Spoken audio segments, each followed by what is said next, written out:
Okay, we are recording. Oh, I'm nervous. Okay. Hello, everybody. It is I, Elijah Avalon, and welcome back to my channel. This is Mystic Meetings, the show where we talk to spiritual people about spiritual things. And today we have a guest that I have lurked around and watched for a while on Instagram, and that is the Grandmaster Gemini. And I'm so happy that they're here. Thank you so much for being here. Introduce yourself. Hi, my name is Grandmaster Gemini. I definitely have peeped a little bit of Elijah's content piece by piece. He's not a good Instagram type person, but I definitely seen his stuff. So I'm very happy to be here. My name is Grandmaster Gemini. You wouldn't really see me. I haven't been that good at social media stuff, but I am a psychic protection specialist and coach, and I do lots of different types of other things. But basically, I'm a spiritual teacher, if not anything else. So just happy to be here. Thank you. Awesome. So I start every interview the exact same way, and that is with the question, Grandmaster Gemini, why witchcraft? Why witchcraft? As in for me personally, or as in, okay. Personally, witchcraft is an art. It's a science. Well, it's magic is an art, is a science. And since witchcraft is definitely goes in that umbrella, it's science. It's mystic science, if you will, and it's just something that existed beyond time and beyond that. Like it's something that should be practiced and understood instead of being feared. Yeah. If that makes sense. No, totally. That makes perfect sense. When did you first get into or get excited by magic in whatever form? Like when did that first come to you as an idea? Well, part one of that answer, getting into, because I know there was getting into, and then there is getting excited into. When I was about 5 years old, my mom started to bring people in the house, and she started telling me to heal them. She had let me know, and she lets everybody knows. Before she had me, she went to jail, and she was prophesied, and I was prophesied that I would be some type of healer. When I turned like 5, she was just very confident. She would just bring people in and she would tell me to heal them. She would just tell me to heal them. I didn't really understand what I was doing, but she was one of those people who really believed in it. And every year, all the time, she would tell me the same story about how I was prophesied. I knew I was kind of psychic, but it wasn't like anything I can prove. And since she was still a little Christian, it wasn't anything that she was able to really coach me the correct way, but she was sure I was a healer. I felt like all her friends were drunk when they said that I was healing them. I did not tell myself I was like, man, y'all adults be drinking. You know what I mean? Like I ain't think nothing much of it. Like y'all think we're just kids who have fun. Like that's all. Maybe I turned 20 and then I got diagnosed with cancer. And then I had actually somebody on Facebook ended up contacting me, just checking up on me. They seen my pictures and my chemotherapy story.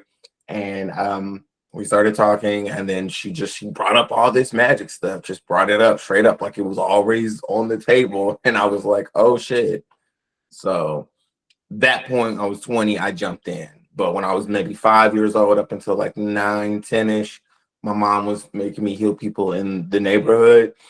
And she knew I was a healer and a prophet, but she just didn't really know on what kind of a spiritual level it was and how to help me properly into it. So I got out of it, I want to say when I was about 10 or 11, and I jumped actually back in fully when I was 20. Wow, that's a very unconventional childhood. So, would you say that you had a Christian upbringing? Were you raised with those kinds of like morals and beliefs, or was it something more loosely spiritual? Yes and no. I mean, like I live mostly with my mom. She believed in her experiences more than she could say that she was just like, oh, she wouldn't like exactly force us to go to church. My dad's side of the family are real Bible thumpers. That's the fuck I call them.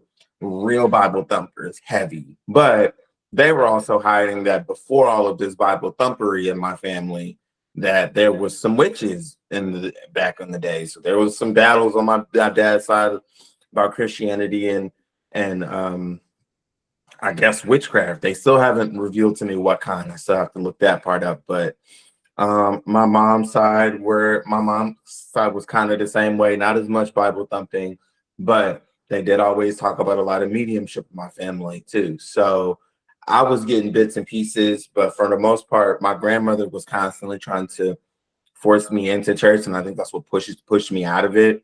And my mom, she was sure that I was supposed to be some healer and some savior. She was sure because somebody, while she was in jail, told her that she was going to have a son and he was going to be a healer. So she wasn't sure until she had me, and then she was like, okay, this shit must be real, you know? So for me, a lot of it was more spiritual, but a lot of the spiritual background was unfortunately reinforced by Christianity. Yeah. Wow. Wow. So, when you were a child and she was like, heal this person, and you're just a kid, you're just a little kid, like, what would you do? Did you just like, did you have some kind of idea of like, this is what I'm gonna do, or was it like playtime for you in a way, or did you instinctively know like I'm gonna lay hands on this person? Like, what did you do? For me, almost the same thing as I can do when I'm teaching any of my students Reiki or like basically energy magic, energy control. Breathing was a big thing. But I guess the Christians would have called it laying hands, specifically kind of like the stuff that you would see like on some type of stereotypical church show, seeing what pastors and healers supposed to be doing in churches. It would be something like that. Except, I don't know, my mom would kind of sometimes be like, you know what to do. And she would push that energy as she's an Aries. So, like, for them, starting stuff is what they do, you know? So she was just like, boy, you know what to do. And I'm like, I'm really like 5 years old. I really don't know what to do. It's the grown ass person. They said that their head hurts. So I would just put my hand on whatever was hurting. The rest was breathing and a white light. So I can't say I remember the white light, but I didn't have any instruction manuals. I was a young Gemini. My mind raced all the time. And sometimes my mom would just bring me into a room full of adults and be like, heal them. And then I just kind of like touch them. And I would really, and that's why intent is so important with magic, because it was like I knew I really was wanted to help and heal somebody if I tried.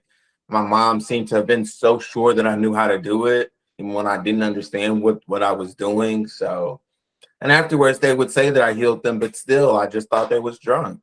For years I would just be like, my mom's friends be just drunk, man. They don't, I'm just fun entertainment for them. You know, like I really didn't tell myself I was hot water. I was all that in a bag of chips.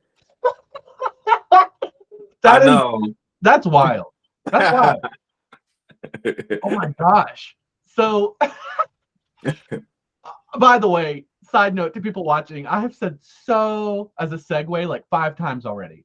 And that's an ongoing joke with me on these. So if you're watching and you want to make this a drinking game, every time I say so, get you a drink. Because I'm probably going to say it a lot more. Okay, anyway. Besides witchcraft, are there other forms of magical traditions or spiritual traditions that interest you or are part of your path? Yeah.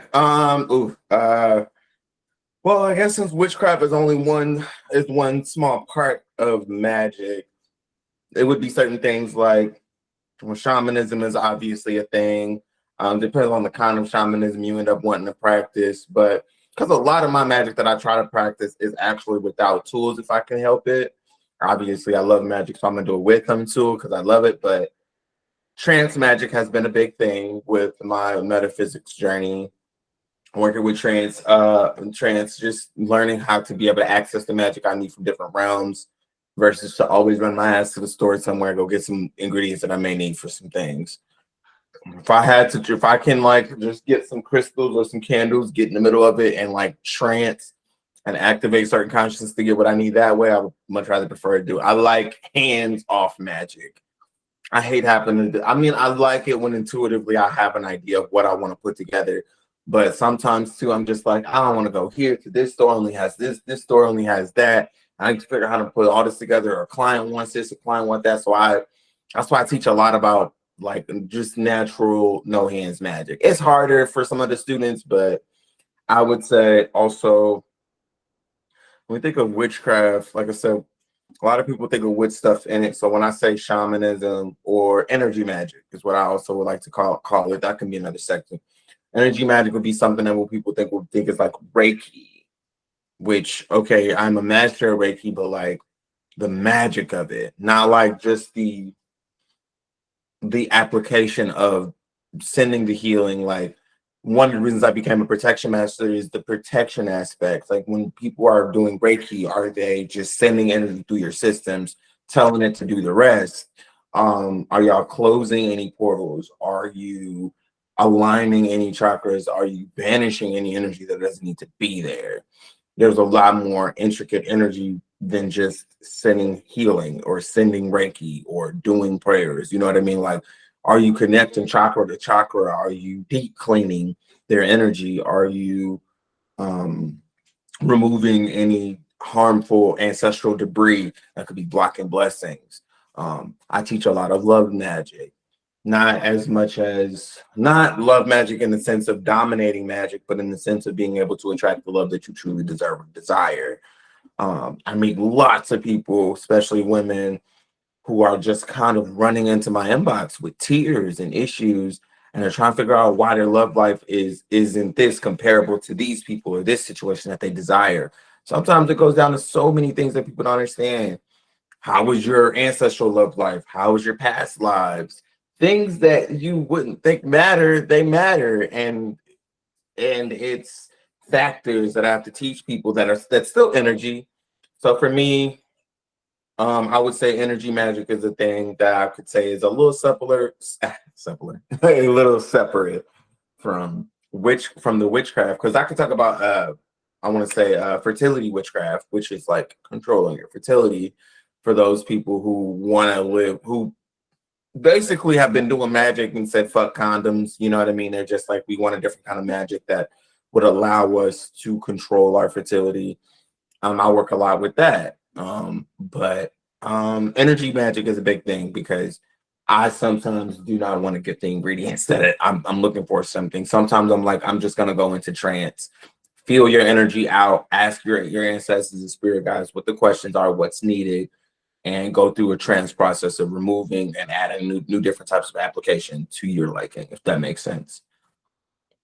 Also, one more thing, psychic development. I would consider psychic development to be a different thing from those two because psychic development / mediumship is still a form. It's very similar to energy work because it's like there's no hands, but it's still similar because it's still harder. You still have to actually like activate some of the muscles that your ancestors ain't activated, and God knows when. And you have to learn how to be able to differentiate. I guess people do think it's kind of simple. They think you just kind of pull out cards or something like that.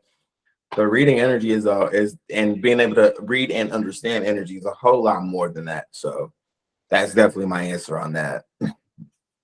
Beautiful, beautiful. I agree with you about tools and things like that. Like they're fun, but I feel much the same way that I prefer to just approach things with my mind first, with my energy. Uh, if I do feel the need to use something physical, I'll usually just go to the backyard out my window here and just grab something off of the tree or something. And I'm like, you know what, spirits, you're gonna have to work with this elm leaf because that's what we got. Like, so I feel you on that 100%. Shifting the conversation a little bit,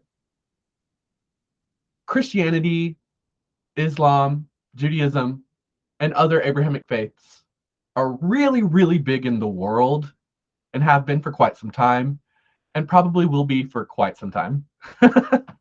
So with that said, does Christianity or any of the other Abrahamic faiths play a part in your practice? I don't want to say yes. I don't want to say yes. I feel like my decision to acknowledge their existence and work around them kind of play a part. I know that as an African American individual, that back in the days that they did use those type of religions to be able to hide, you know, respectfully. And I mean, we're in 2023 now, so a lot of what we do is really can be put in the open. That doesn't mean that some people do. It's just like any other closet. You could have family or business situations that may entail for you to keep that kind of stuff on the low. You may not be out or out the closet, you know what I mean? So, but for me, like I said, I just no, I mean I do work with angels. I do work with certain things that they work with, but the subject is different. It's not incorporated in my faith as far as like me praying to one of them in a sense of worship or something like that. No, I mean I do like to learn them. I do know that they are connected to certain other metaphysical things that we're connected to, us as witches or spiritualists. Like we're connected to certain shit that they're connected to. So I like that, but like as far as the actual religions and shit, nah, I'm they don't, it doesn't support my magic. It does not support my spiritual path at all. I left that shit alone. So I mean I work with some of my students who are still in their religion and they still want um a good magical life, because that's what most people come from for a successful magic life. So they're interested in that. I'm always down to teach them. I have no religious quarrels with people who come in and they have their own, you know, strong religious belief. I do think that some of their religious beliefs can be hindering.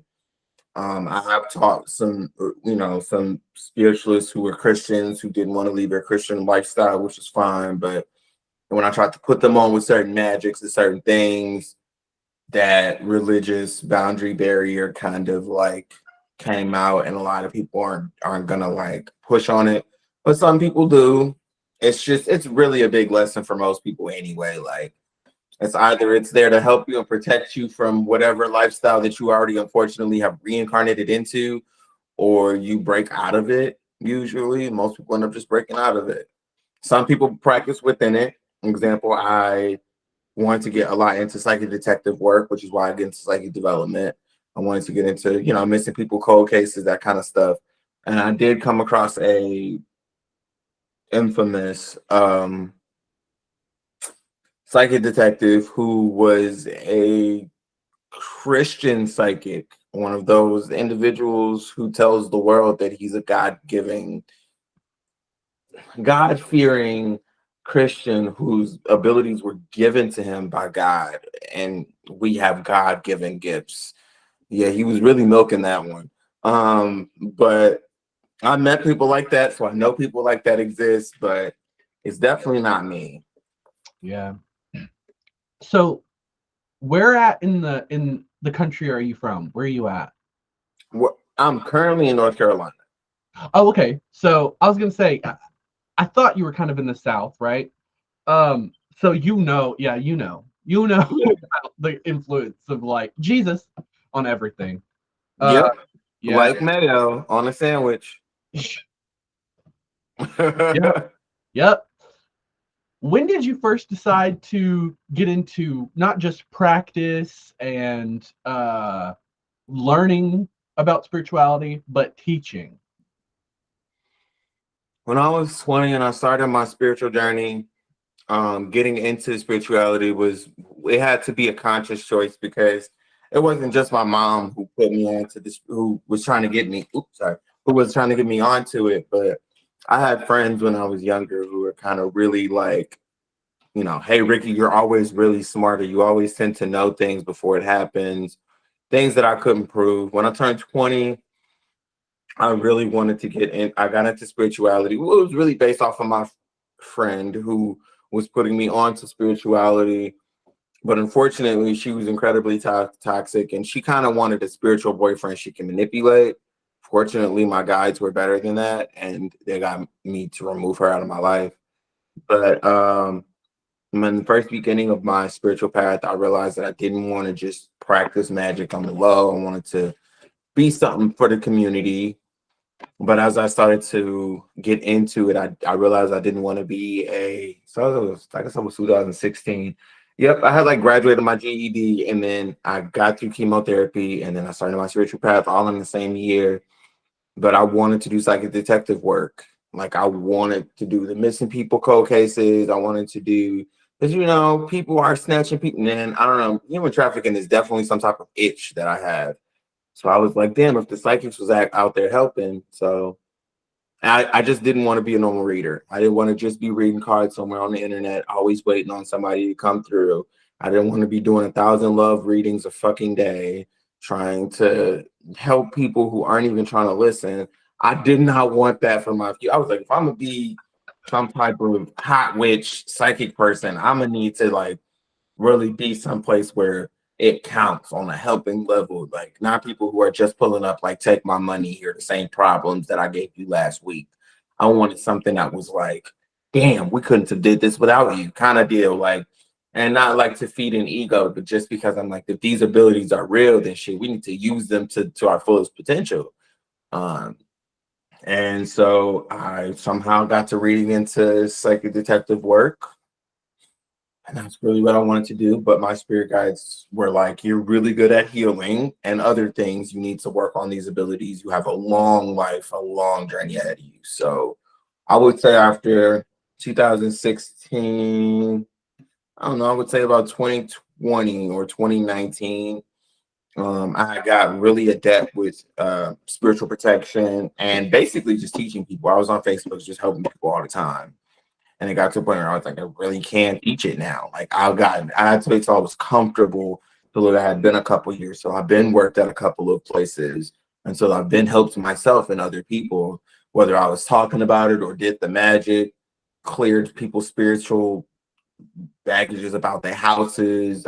Did exorcisms, all of this stuff that I didn't really take into consideration that I was building my own resume. But I was. So once I got to like, yeah, I would say a little bit before COVID ended, I was like, I think COVID started. I was like, let me start to actually help people. Also, I just noticed that men, spiritual men, I wasn't seeing enough representation. If I did, it was only really like gay men who were really out there, but not straight men or straight presenting men or whatever the fuck people call them.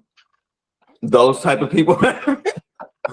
Well, I'm so sorry. And we on interview and stuff, but whatever those people call it, you would either meet these guys who are straight cult leaders or like fuckboyism 3000, or just guys who don't know magic, but like they are using the fact that we are men to be so masculines, or divine masculines is supposed to be this, and divine masculine is supposed to be that.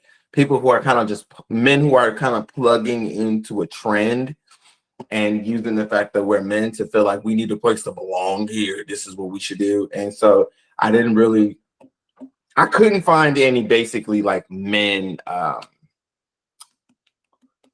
don't want to say role models, but like mentors. All of the men that would approach me because I was a healer, and they felt like they were some type of war chief, and they wanted a guy or a person that would like actually heal them up. And after I realized that, I just kind of like basically allowed these individuals to manifest me when really I was just helpful for them and they weren't helpful for me. Or these are spiritual men who can't communicate with other people, so they use me to do it because I can communicate with people because I like people. I started to find a lot of very problematic spiritual men who were putting themselves and creating these leadership positions in the spiritual community, and they weren't actually trying to lead. They were just trying to dominate. And when I realized that, I realized I had two choices. I can watch it happen in slow motion and keep and not complain, but basically call out the fuckery of some of the men in the spiritual community, or I can just, step up and do my best. At first, I had all these unrealistic expectations about the kind of teacher or coach that I needed to be, but then I was like, as long as I really want to make sure whoever I meet is just doing better, like healthy. I'm very important on health. I'm very important on love. I'm very important on protection. And so as long as I can help people, especially men, try to work with their energy so that they can make more productive choices and help teach them how to use their masculine force of energy in a way that isn't so stereotypically problematic, then usually most men can do very wonderful things. But if not, some men do too that come in the spiritual game and all they see is sex and power. And they just kind of like I've had clients, I've had a student that tell me that he wanted to do he wanted these women to want him, so he did a lust spell. Well, that spell went left because only thing that happened was it made him extra horny and nobody wanted him. There's stupid equations like that all the time where people make those type of decisions where they just, especially a lot of men, they're like, oh man, I want these girls. I'm not gonna lie. It's okay to not lie about your urges and desires now, but be very careful about what the fuck you're doing out here in these streets. So I've just been really trying to help people. Like, and I know a guy I used to hang out with or used to connect with. I had to cut him off because he would do binding spells on his lovers and bind them to their house because he didn't want anybody to be attracted to them. These are things that I would never think to do, but a lot of men do. And a lot of women do. They just kind of, they're like, I did a spell on my lovers so that they wouldn't this or so that people wouldn't this. I'm like, what are you doing? This is not how you attract. This is not how you manifest healthy love or healthy love relationships. No, like, and so they just, but women are doing the same thing. They're being love witches. They're helping people out on that love and intimate level. I do it with love and protection. I do it with pretty much all types of magic, but love is a big thing because a lot of people will straight kill themselves or somebody else just in the name of attempting to be loved or cared for. And so a lot of people don't know, if you're not chasing partnership, if you're not manifesting partnership, then you're only attracted chemistry. People who you're either attracted to, or you have some chemistry by. But when the chemistry and the attraction fades, the partnership isn't there to sustain and to bring that stability and that foundation for a relationship, then eventually it will just be none but hot fun until it's gone. And so I teach a lot about that. That makes Man, you brought up so many good points in that.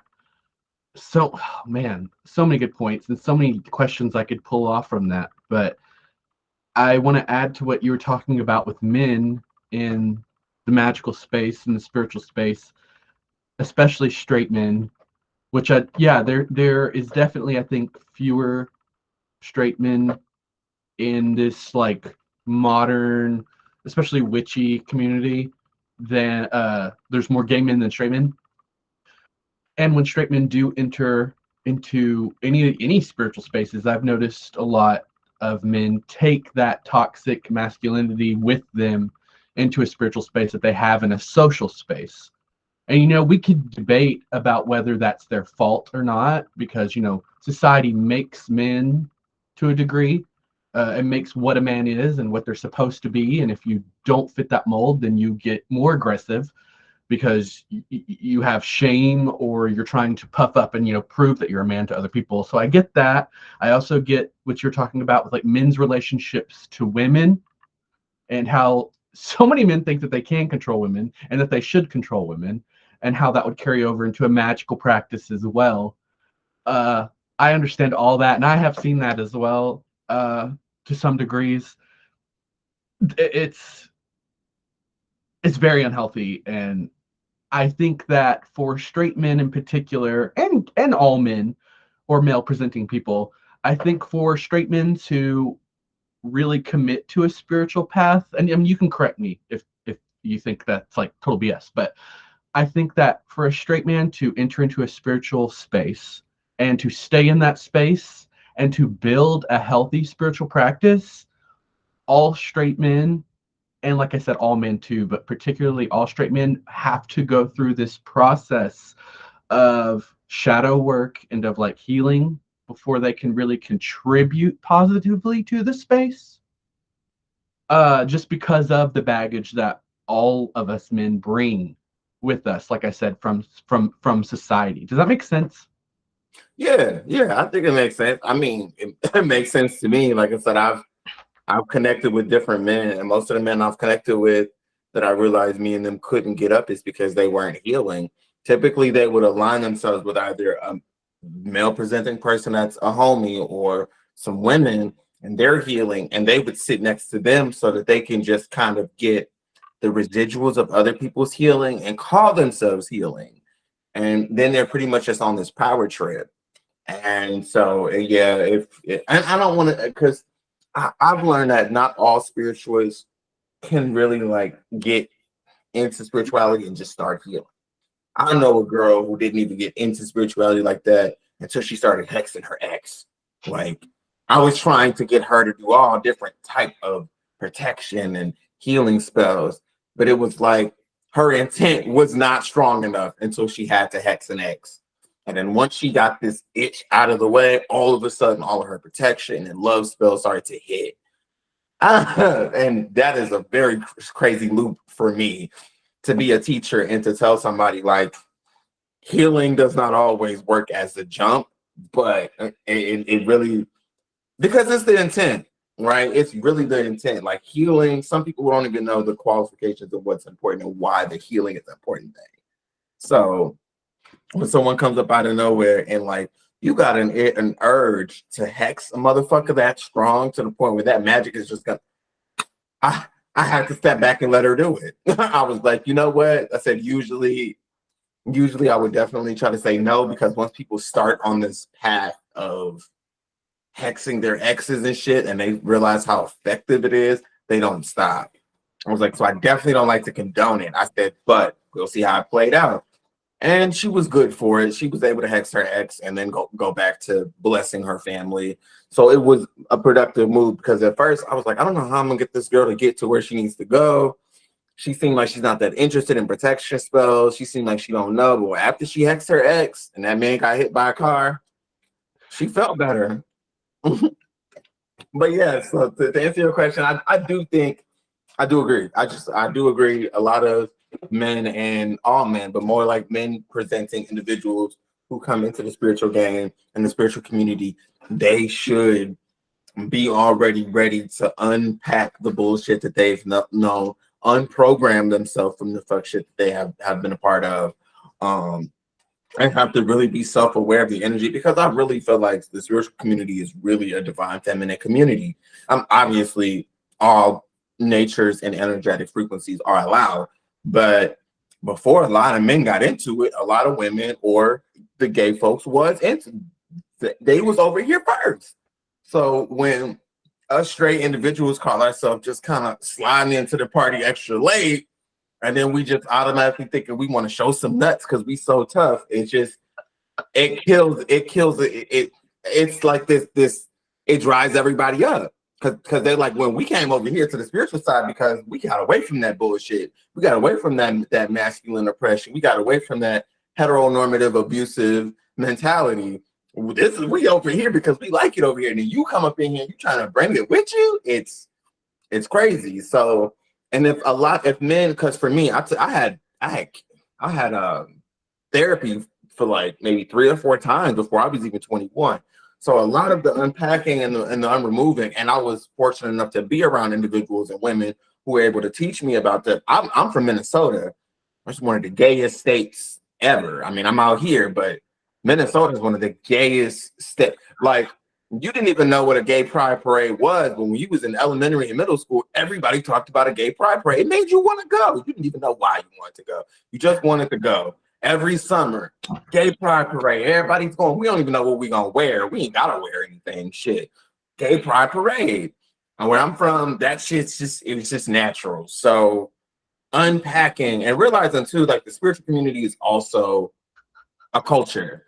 So you got to be able to know and be respectful of cultures, and know these straight folks, they come in, they step into the spiritual game, they think I'm gonna learn a couple of spells, I'm gonna get a couple of witchy guys and girls, I'm gonna have some sex magic. These motherfuckers don't know what sex magic is.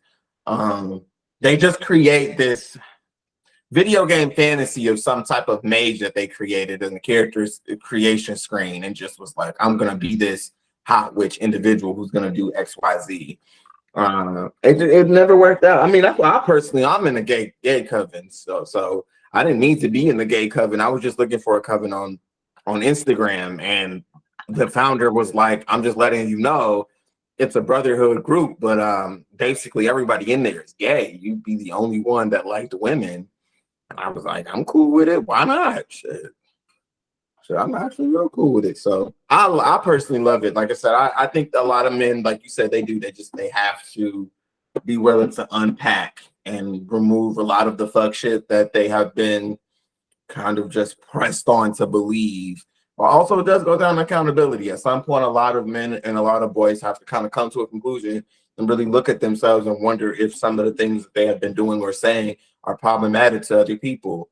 And they'll find that out in spirituality, because in the spiritual realm, witches ain't gonna just be letting folks disrespect folks and be rude and aggressive. No, they'll be like, oh, we don't do that shit in here. We do not do that. We do not do that here. We don't be trying to be oppressing folks in here. So if they can do that, then most people have a great start. If not, I unfriend and block a lot of male practitioners because they may be super popular and have all these likes and stuff. But if I feel like they're problematic or homophobic or misogynist, I'm like, I don't want to pretend, because they always end up liking me, and then they see all the stuff that I post, and then they see all the stuff that I'm commenting on, and then they're just want to ask me questions.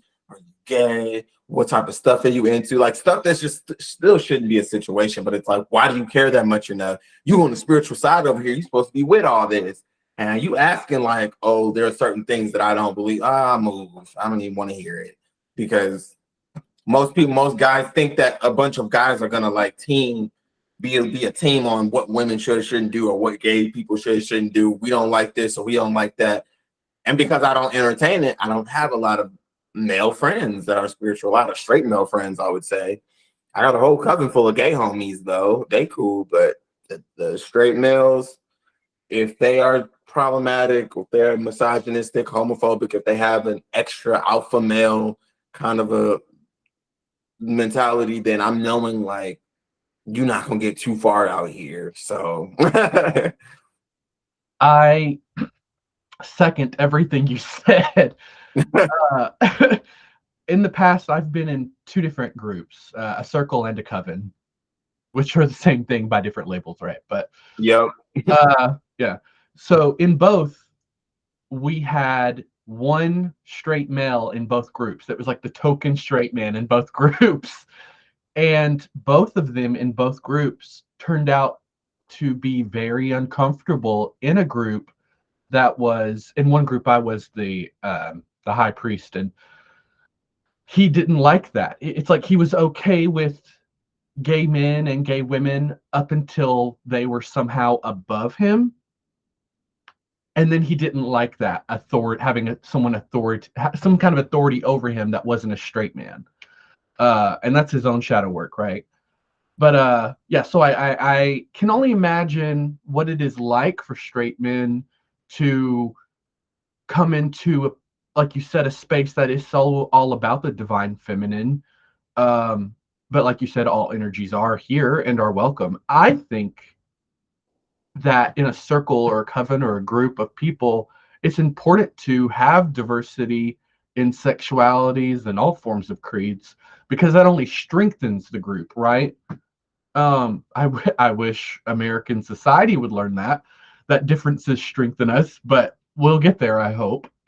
Um, so for you, I really applaud you for, coming to this mental space of openness, acceptance, supportiveness, because there's a difference between like passive like acceptance, and then like supportive acceptance. Yep. And I think we see that to go back to like society again, we see that a lot with like Black Lives Matter and those kinds of movements, right? You see all these white people that are like, oh yeah, I support Black people, they're great, but you're not actually actively supporting them in any way. You're just sitting over here in your white circle being like, Black people are cool, and that's all you're doing. So that's not really helpful. So I think it's important to be an active ally to those that are marginalized or that just need the help in any way. Like, don't just say it, do it, And I'm really, really big on that. And it sounds like, you're part of this group where you're the token person, which is funny. It's funny to me. I don't mean to like laugh at the expense of straight people, but I think straight people can take it. Like, because we're always the token person. And Yeah. I just think it's funny that I keep seeing that trend of like large queer groups with a straight person in it. It just humors me. But I wanted to ask you, actually, this is totally off topic, going to a different space. Your necklace, Yep. it's an ankh. Yep. Love that. Why do you wear an ankh? I practice Kemetic spirituality. I am very big on past lives, reincarnation, but I access the Ankh spiritual energy, which is Egyptian realm, you could call it, where the other Egyptian spirits, rules and gods. So I work with those very extensively. Um, but yeah, that's pretty much it. I mean, like Ankh is I personally like the Egyptian spirituality. I work with it almost as much as I do with the planets. They're pretty much my two. I practice cosmic witchcraft and Kemetic witchcraft. I just put witchcraft at the end of it because I know people would understand it better. But magic, I wear it because I just can feel the energy. It's really heavy all the time. In fact, I can't wear this thing for about 3 hours a day. I have to take this thing off because it's just so much energy. Like I could feel so much energy. But I wear it because I practice Egyptian energy and spirituality. Different Egyptian spirits come through. I also work with clearing people's karmatic connections. I'm sorry, connections. But yeah, and crossing over spirits. That's a whole thing. So, but Kemetic spirituality is definitely one of the things I practice. That's awesome. I love that. I love that. Ancestry is really big for me in my practice. I work a lot with my ancestors, and not just blood ancestors, but like queer ancestors as a community, Southern ancestors as a whole, except the racist ones. Uh, but yeah, ancestry is very big to me and very influential in my practice. So I always like to ask people if it is for them as well. So is it? For me, yeah, more past life connection. I don't know if there's any Egyptian energetic connections on the answer, but I do know past life related. I've definitely worked with Egyptian energy often, if not been one. So Yeah. Uh, I've gotten so much heat online for this, but I'm gonna bring it up again to all of you watching. Uh, People always just like hate for some reason when I talk about India in any way or Hinduism, and I love I love Hinduism, and a lot of Hindu principles that and like Southern ancestry work are that's the crux of my practice and my spiritual beliefs. Hinduism is like the it's like the foundation that I build everything off of. Do you know what I mean? Because mhm. it answers so many questions for me. Uh, and yeah, I obviously have no blood ties to India. I am not Indian, but I do feel like in other lives, multiple lives, that I was. But that brings me to this greater discussion that's very topical for right now in our society, our magical society. And that is, do you think that you must have like racial or ethnic connections to a practice in order to practice it? Some of them, yes. I do believe that there are some individuals who can be divinely guided by spirits or the ley lines of spiritual forces. So that's why you rarely, but you sometimes do see a white man or a white woman that's practiced voodoo, but there is a lot of heat for it. It's because typically you don't see that.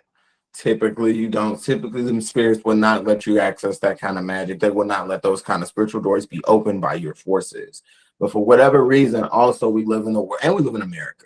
Spirits know this. Spirits know we live in America. We live in a place where all our cultures coming together is what makes America. No matter how much, white supremacy will want to admit that.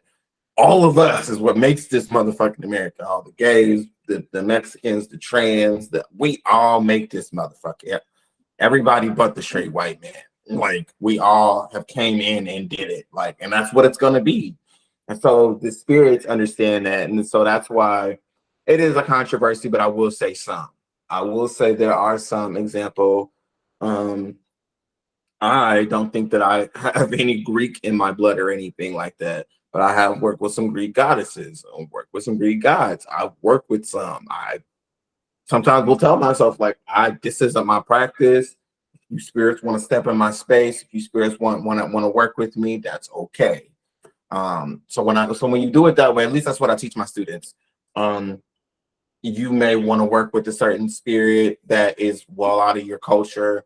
That's okay in a sense, but you have to understand how to communicate with them in a way that's still honoring you, honoring them, but maybe not so much, and especially closed religion. Especially closed religion. I mean, like there are certain culturalized religions that aren't as closed, and if you do a little something and your heart's in the right way, they'll see that they're not going to just go, oh, you're white, move.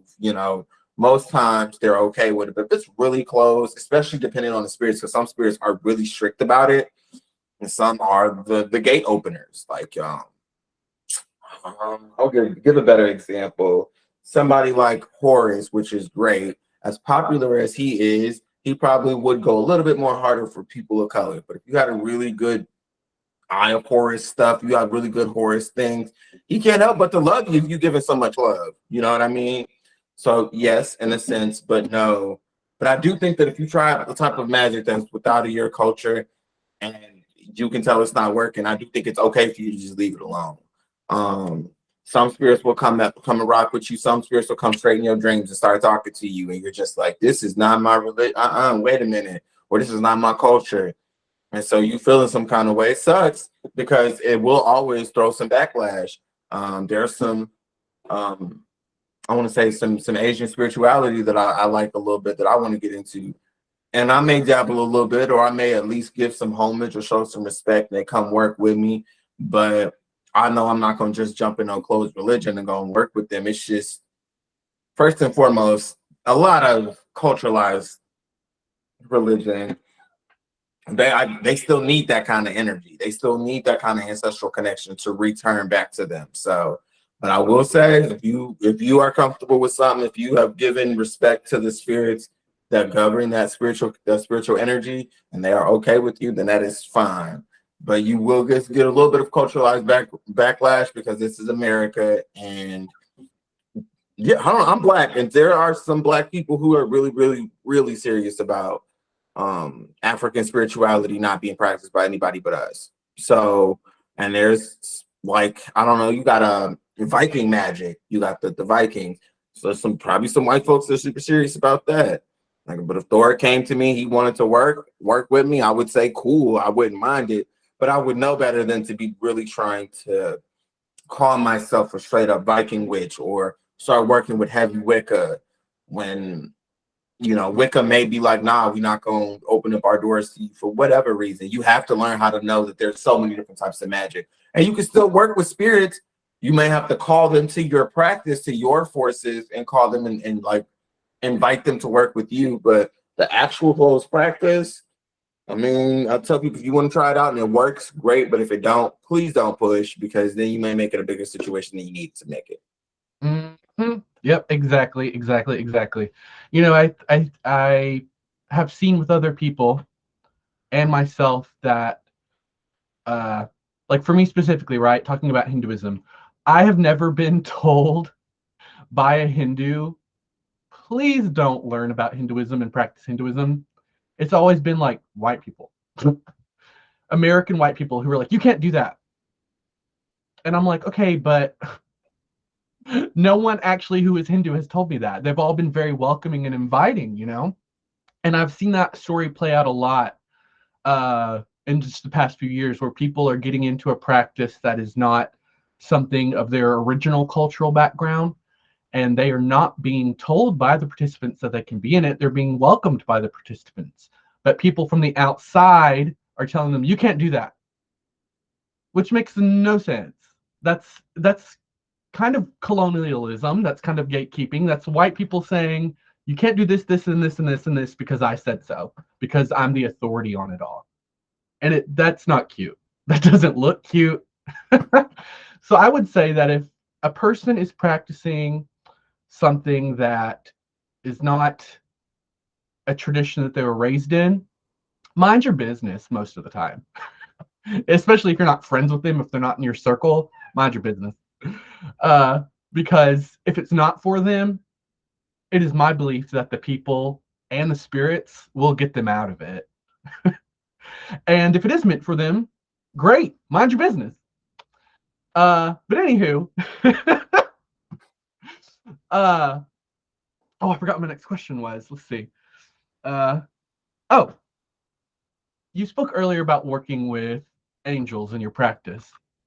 I think that's really awesome. I work with angels in my practice as well, but definitely in a subversive, non Christian way. Demons and Satan, the devil, Lucifer, whatever, is, I think, really big in the magical community right now. And as someone who was raised very, very Christian in Alabama, I have a lot of preconceived notions about what the devil is and what demons are. And a lot of that I did have to, deprogram. And then some of it I just learned through reading, through actual history, not the Bible, but like actual history books about the evolution of the devil and demons, right? And where those words come from. It's not something that's a part of my practice, but I do wonder, is it something that is a part of yours? Well, as a because I would say angels would be the first deities that I learned how to summon and call forth. I had to learn. I worked with almost each archangel just to kind of work with them, figure out how to get a better energetic frequency and a better access to each strengths, weaknesses, and how to call upon them for different things. But I have removed some demons from some clients. That's definitely some things that I do. It's not always demons, it's different species. I find demons to be a different species of many other supernatural creatures. Um, I do have maybe one demon that I work with, but he specializes in love and like attracting proper love and things. Um, Demons to me are they're another, what's the term? They're just another species to me. I mean, they could definitely be, I guess, seen as problematic, but they're really another species. And maybe it's also the type of magic that I practice that has always left me unbothered by demons. But usually, if I catch demons, it depends on the situation. If I see a demon immediately, or sense one, since I'm more clairsentient than clairvoyant.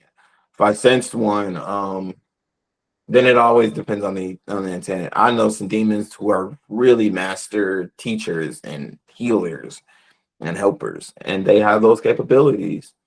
But you know the way that Christians demonize things, they'll make a demon seem like this shit. They'll make a fairy seem like a fucking vicious killer. I mean, like anything that they could think of, they could put it in that book and they could demonize it, they will.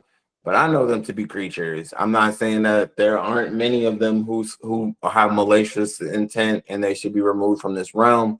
But I'm saying that there are plenty of demons who are like, nah, I just be chilling. Some demons that just want to hang out. Some demons just want to teach. Some people like a little carnage, but even they aren't trying to actually like actively hurt people or to get people into bad situations. So I'm versed with them. I know how to work with them, but I don't call upon demons almost ever. I got to be really like, oh, I'm switching it up or like get an intuitive feeling to work with a demon, kind of.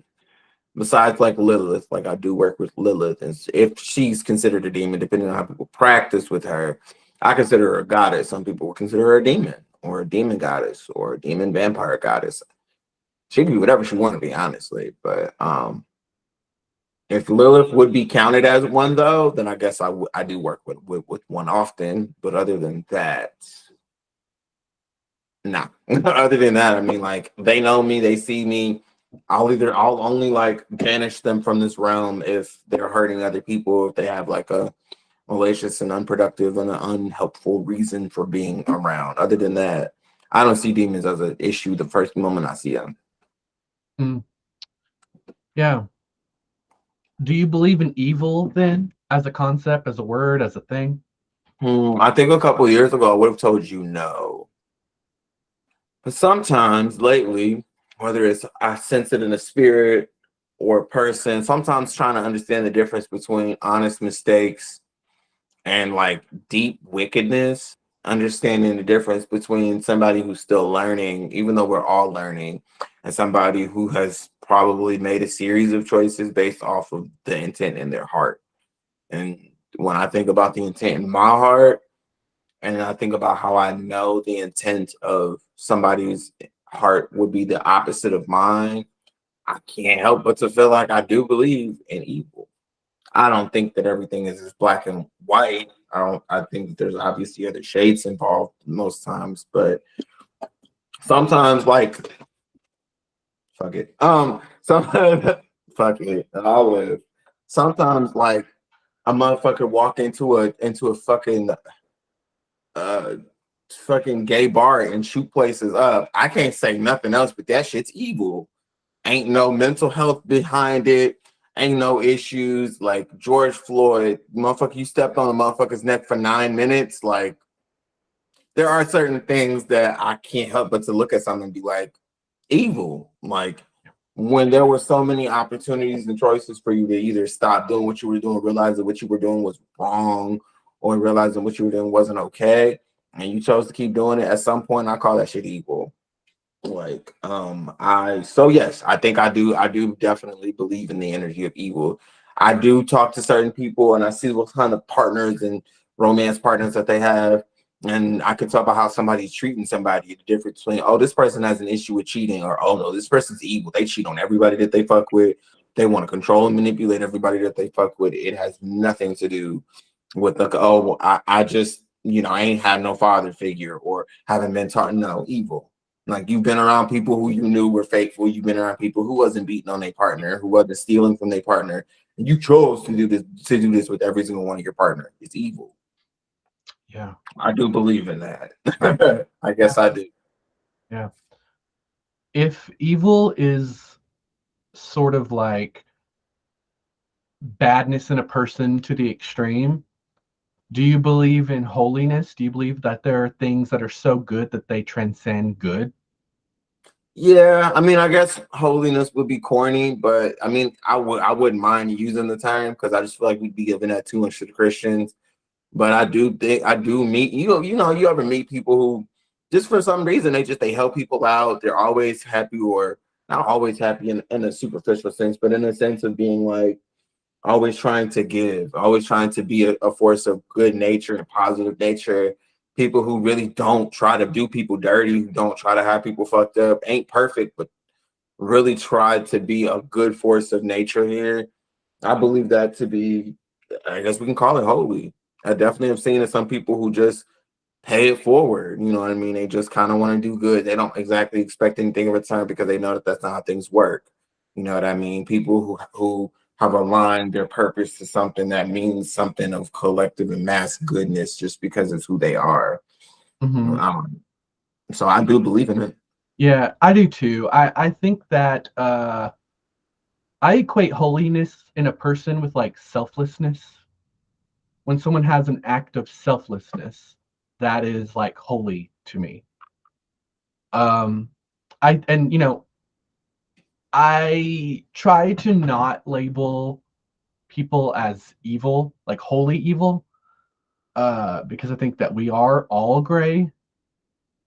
I think that even the most evil person that we can think of in history um, probably had acts of holiness or thoughts of holiness at some point, because nothing is black and white except for when it is, but that comes into a whole nother debate about like the world and existence itself. That's like a philosophical hole. uh so we'll move away from that. We are almost at our time, so we have to start winding down, which is really hard for me every time because I feel like at the end of the hour I always feel like we've only just scratched the surface of questions. um but winding us down, words are really fun and labels can be really fun. They can be limiting, but they can also be freeing. They can be everything. And people are obsessed with labels. Even when people say, I don't like labels, you're obsessed with labels. People love labels. It's how we understand things, it's how we know what we like, how we know what we don't like, and what we're not sure about, and what we're going to visit again. These are labels. So labels can also be titles that we use for ourselves, right? Like witch, that's a title. That's a title I don't use, but it's a title that a lot of people use. And that's cool. I call myself a diviner, call myself a moon doctor. Occasionally, I will call myself a warlock. That's the closest I get to witch. But for you, are labels important to help you in your spiritual life? And what titles do you use to describe your practice to other people? I like labels, but I am very versed with trying to be flexible depending on the people that I'm around. And I'm very understandable with the fact that some people don't use the term witch. Hmm. A Reiki master would have been a cool thing, except like everybody don't know what a Reiki master is. Um, if I'm around witches and they like witch, I definitely like the term witch. I like to use the term witch around a bunch of normies and muggles because I don't want to sugarcoat anything. If I'm around any people who aren't spiritual and they're trying to like figure out what I do, I'm not about to just say tarot reader or oh I read. No, I'm a witch. I do spells. I do magic. I do the shit that would have got us staked and burnt at the stake. Like I don't want to. Oh my fucking god! Sorry. Hold on. Give me 2 seconds. Like I don't want to like. I don't know. I don't like to like sugarcoat or create a kind of like. I'm not about to. What's the term? Soften things up for normal people who Yep. just kind of are hoping that I do just a little this and that, or I'm a little witch. You see my whole house, see what I do, see my social media is like it's Mhm. who I am. So I do like that term. I don't mind healer. Um, Healer is also a big thing. Witch doctor, I use the term witch doctor. Spiritual protector. Um, I pretty much use all different types of terms. Oracle, I like Oracle too. But again, a lot of these terms come with a certain type of like definition. If people don't know what it is, then it's just like Grandmaster Gemini is a nice one. It's clever. I like Grandmaster or Gemini, so it lets people know. It gives people a kind of a thought that I'm an astrologer, which is okay too. No, but I do work with the planets, so that's a big thing. I teach people how to access their witchcraft through planets instead of, um, which is pretty much what Grandmaster Gemini is, because I'm able to access and become a planetary vessel for the planets. A lot of people think it's just kind of on the chart. So, but I use multiple different ones. I mean, none in particular that are my favorite. I mean, I like witch, I like healer. Um, I mean, exorcist kind of seems way too Christian-y for me. So I would have liked the time because I do like to remove negative energy from people, but like witch doctor is cool. I like witch, I like energy healer, I like energy worker, I like energy master. I like terms. I like them. Each label is another word, and word is culture. And when you get into whatever word or culture it means, it helps people. So when somebody say, "Hey, I'm a root worker," or "I want to be a root worker," that lets me know of all which way you want to go with this. And you say, I'm gifted in psychic work, or I got the sight," then that lets me know, okay, you want to work with just specifically your psychic abilities. When somebody say that they want to work with, I don't know, like anything like specifically, and they have a name for it, then I know I can get right into that term and what that means for what type of people or energies is connected to that. So I like it. I do. Yeah. I love labels too. They're fun. And I get what you mean where, sometimes using the word witch in a group, be them magical or not, just is so much easier because then it just moves it along. It moves the conversation along. It moves the activity along. Like you don't have to just hear and be like, well, I'm different because of this. You know what I mean? So I get that. I also get not being apologetic to non-spiritual people about your spirituality and the specifics of it. I apologized for years about it in a back kind of way. And I didn't even realize I was apologizing for it or dumbing myself down. Uh, But yeah, now I am at a point where when someone asks me what I do, I'm like, this is what I do. If you don't like it, you can just buy. Like, bye. uh Diviner is a term that I really like because I grew up with it, with my mom and Paul saying it a lot. Uh, and I think a lot of people around here know what that means. I think it's a very Alabama term, lower Tennessee term, and people get it. And it's like down here, that kind of is like the antithesis of a witch, where it's like if a witch is evil and satanic, the diviner's like also practices magic, but it's good. So I like that term, but I also do like moon doctor. And that term, you want to talk about explaining yourself. Don't Yo, nobody know what a moon doctor is except for those people up on the mountain. The minute you come down off the mountain, don't nobody knows what that moon doctor is. Nobody knows. So that's a fun term to have to explain to people if I feel like explaining it. But yeah, I feel you on that. Oh, we are at our time. I'm so sad. Okay, so last question. For all of the people watching, specifically the little chitlins, all the little kids, uh, like young kids, like teens and stuff that are watching this, maybe in secret from their parents because they're not allowed to watch witchy things or YouTube after a certain hour. What do you say to those teens, those kids, those young people who are intrigued by psychic phenomena, are intrigued by the spiritual world, magic, all of that? They have an itch about it, but they just don't know where to start because it can be overwhelming. There's a lot out there. What do you say to those people? What do you say to these young people who want to get into it? They just don't know how to start.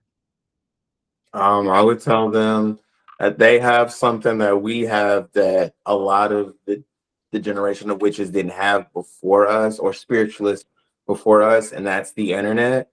At a point in time, spiritualists used to have to travel around the world finding the right library, finding the right people for the information that they needed for what resonates for them. And we have the internet, and we also have time. So you could take your time reading it, learn some things on your own the best way you can. But if you can find a trustworthy coach or a teacher to help you through the things, it's experience is your best friend. Experience is definitely your best friend, but a teacher is not, is something that you cannot. I'm sorry, I don't know why my security job is trying to call me. Um, get a teacher, take your time slow, use that internet to learn the things that you need to know. But before you get too serious, it is okay to have some teachers. And I mean teachers who are good at multiple things, who are not just good at one thing. Learn from who you can, trust yourself. I would say if you are going to get into to magic and you want to get into it seriously, I would say continue to look at it from the internet, in ways that don't get you in trouble, in ways that don't get you out the closet. Just look at what you can. And if you find somebody who's more experienced, who can be a safe space for you, whether that's on the phone or in person, to really help you through the magical journey, because there's so much magic out here that you can access, so much magic that you can't access, and so much magic out here that may get you into a little bit of trouble or get stuff going in ways that you may not be ready for. You will need support. And so getting finding you some magical friends and also a magical teacher or two will go a long way. That is the advice that I have, and you'll be great. Yeah, agree. I think it's important to reiterate, and I try to do it in every video. You don't have to know everything all at once. Like, in fact, if you knew everything all at once, that'd be really lame because there'd be nowhere to go after that. Like, you've peaked. That's it. You know everything. It's okay to not know things, and it's okay to ask questions. That doesn't make you seem stupid. It actually makes you seem really smart. So yeah, be okay with not knowing and with asking questions and actually learning from other people because you're not the smartest person in the room pretty much ever. So sit with that. Grandmaster Gemini, thank you so much for coming on the channel. I really appreciate it, and I really, really do. And I hope you'll come back again because we did not get to ask you half of the questions that I wanted to. But thank you so much. Thank you for inviting me. I super appreciate it. I definitely hope that there's be an interview coming up soon or something. I definitely will be down. I hope I didn't talk too much, but I'd be super, super open to jumping back in with you. Awesome. So let everybody know where you're at, what you're up to, where they can find you online. Plug yourself. All right. My name is Grandmaster Gemini again. Y'all would catch me on Instagram at the Gemini Investigations. I'm also on YouTube as Gemini Investigations. I also have a business Facebook page called Gemini Investigations. I also have a group on Facebook. I apologize. A group on Facebook too, as well, called the House of Spiritual Protection. You can find me at Gemini/investigations/uni.com for my website, for my coaching services, readings, for all of it. I believe I have a Twitter, but I can't think of where that one is. But Instagram, Facebook, TikTok, also Grandmaster Gemini. I teach magic on there too. So if you guys ever want to hear me talk or want to go through some learning through there, I teach on TikTok as well. I teach on TikTok. I'm barely on Instagram, but I am on Instagram. And I'm also on Facebook as Gemini Investigations. And the group is called the House of Spiritual Protections. And all of those links are going to be down below. So make sure you click the box, follow all that. And you should, because Gemini is really smart and really deep. And just going through the content that I have of his, he's Gemini, right? So he's a thinker. He's got deep thoughts, and he's really well at executing those thoughts into reality, I think. So go give him a follow, figure out what he's doing, engage with him because he deserves it. Again, thank you, Grandmaster Gemini. Thank you so much. And thank you to everyone who is watching. And don't forget to check out the links down below. And until we see you next time, if I can find the leave recording button, goodbye. Bye.